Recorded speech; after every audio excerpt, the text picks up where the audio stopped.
নমস্কার, তোমরা সবাই কেমন আছো? আশা করি সবাই সুস্থ আছো। আজকে তোমাদের একটা রেসিপি দেখাবো। এটা আজকে শনিবার, আমাদের নিরামিষ খাই আমরা।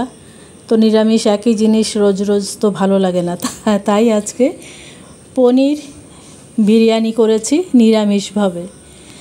দেখো, তোমরাও হয়তো এরকম করেছো আগে। আমি রান্নাবান্নাতে অত পটু নই, বিশেষ কিছু পারি না। ওই তোমাদের ভিডিও দেখে দেখে আমিও এটা ওটা একটু চেষ্টা করি। তো আজকে সেটা তোমাদের সামনে দেখাচ্ছি।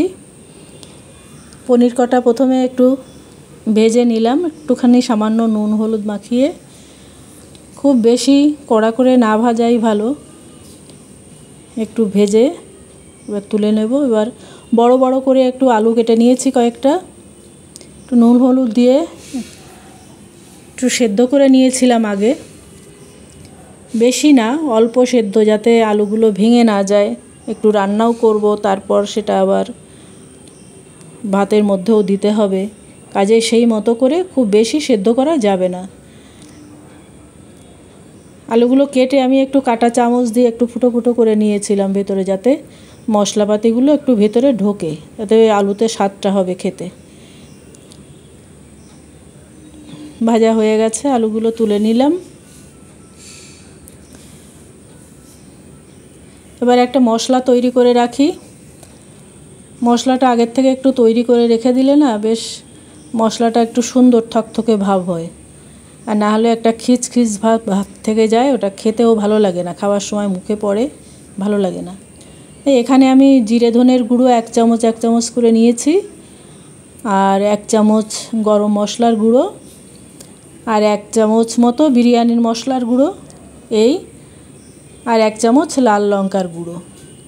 এটা দিয়ে একটু জল দিয়ে পেস্ট তৈরি করে রেখেছি।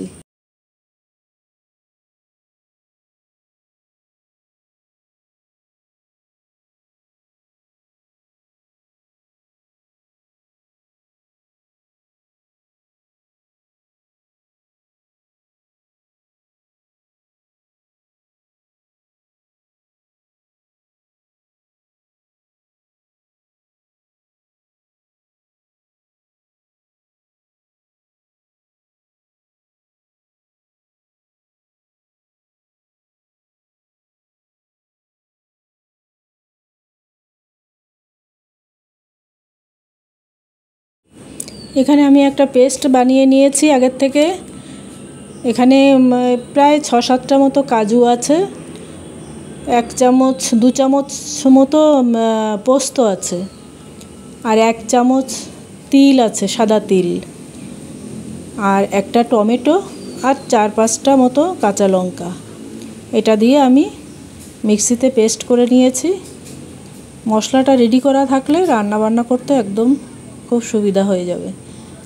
এবার আমি একটা ফ্রাই প্যানে বসিয়ে ওই যে ভাজা তেলটা ছিল, পনির ভাজা আলু ভাজা তেলটা, ওটার মধ্যে একটু কাজু কিশমিশ দিয়ে ভেজে নিলাম।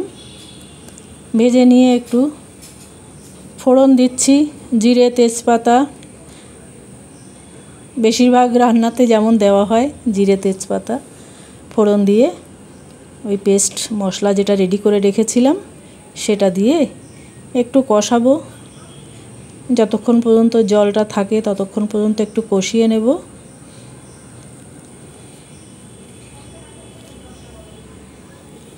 বাটি ধোয়া একটু জল দিয়ে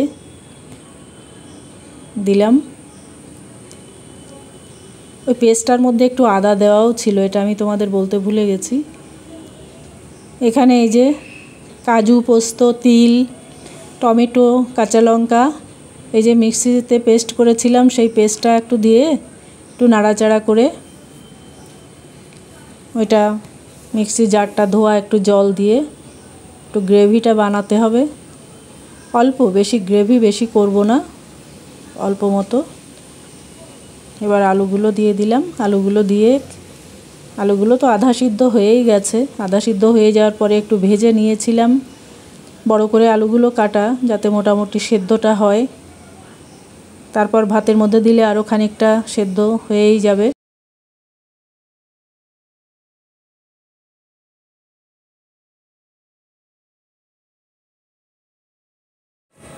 কষিয়ে এবার একটু পনির কটা দেব। সব কটা পনির আমি একসঙ্গে দেব না, কিছুটা ভাজা পনির যেটা একটু সাঁতলে রেখেছিলাম কড়াইতে, একটু খানিকটা তুলে রেখেছি, ওটা পরে দেব সাজানোর টাইমে, বা প্রথমে একটু দেরি করেই দেব ওটা। এটা একটু সাজিয়ে দিয়ে কড়াইটায় নিচটা তলাটায় একদম আলু দিয়ে, কিছুটা আলু, সবকটা আলু এখানে দেব না, দিয়ে তার উপরে ভাতটা ওদিকে ফুটছে, ভাতটা প্রায় 60% মতো হয়েছে। সেই ভাত আমি ওই ফ্যান শুদ্ধ হাতা দিয়ে কেটে কেটে, মানে একদম যে খুব জল থাকবে তা না, মানে হাতা দিয়ে তুলতে তুলতে যতটুকু টাইম আর কি, ওই ফ্যান একটু থেকে যাবে। ফ্যান তো ঠিক হয় না, এটা একটু পাতলা জল টাইপের থাকে, সেটা শুদ্ধ ভাত কটা আমি দিলাম। এর উপর দিয়ে আর একটা লেয়ার দিচ্ছি, এই যে ভাজা পনিরগুলো আমি একটু দিয়ে দিলাম, উপরেও একটু সাজিয়ে দিয়েছি একটু আলু দিয়ে, ওই গ্রেভি একটু দিয়ে সাজিয়ে দিয়েছি, দিয়ে আর একটা লেয়ার করব, আর একটা লেয়ার করে দিয়ে কাজু কিশমিশও দিয়ে দেব। কাজু কিশমিশ পনির আলু দেওয়ার পরে আবার এর উপরে ওই ভাত কিন্তু ওদিকে 60% হয়ে হালকা করে একটু ফুটছে, সেই ভাত আমি হাতা দিয়ে, এটা ঝাঁঝরি হাতা দিয়ে কেটে কেটে একটু হালকা ফ্যান বা জল এই শুদ্ধ আমি ভাতটা ওর মধ্যে কড়াইতে তুলে দিচ্ছি। এর উপরে আবার যেটুকু গ্রেভি ছিল, এটা লাস্ট লেয়ার, গ্রেভি যেটুকু ছিল সেটুকু দিয়ে কাজু কিশমিশ যা ছিল দিয়েছি। এবার আমি আগে ভিজিয়ে রেখেছিলাম একটু দুধের মধ্যে একটু হলুদ দিয়ে, যেহেতু ঘরে জাফরান ছিল না, ওটা ওইভাবে আমি একটু কালার করেছি, বা ফুড কালারও ঘরে ছিল না।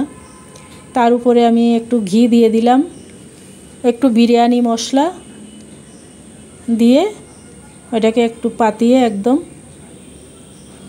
লেয়ারটাকে পাতিয়ে সমান করে দিয়ে, এবার অনেকে আটা দিয়ে, তোমরা দেখি আটা দিয়ে সাইডে আটা দিয়েই আটকে দাও, আটাটা মেখে মুখটা আটকে দাও যাতে ভাপ বেরোতে না পারে। আমি না, আবার আটা মাখতে যাইনি, আমি একটা থালা দিয়ে খুব সুন্দর করে চেপে উপরে একটা ভারী জিনিস দিয়ে চাপা দিয়ে রেখেছিলাম যাতে ভাপটা বেরোতে না পারে। দেখো ভাতটা কি সুন্দর ঝরঝরে হয়েছে, এটা দেখো বেড়ে দিয়েছি, আলুটাও খুব সুন্দর সেদ্ধ হয়ে গেছে। আর এই চালটা কিন্তু ওই বিরিয়ানি চালের মতো বিরিয়ানির চাল নয়, এটা ঘরে যে ভাত আমরা খাই যে চাল দিয়ে, সেই চাল। এটা বিরিয়ানির চাল হলে হয়তো আরও সুন্দর হতো ভাতগুলো, কিন্তু এখানেও খুব সুন্দর ঝরঝরে হয়েছে। খেয়েছে সবাই, খেয়ে বলছে খুব ভালো হয়েছে, তোমরা একবার করে দেখো। আজ আসি।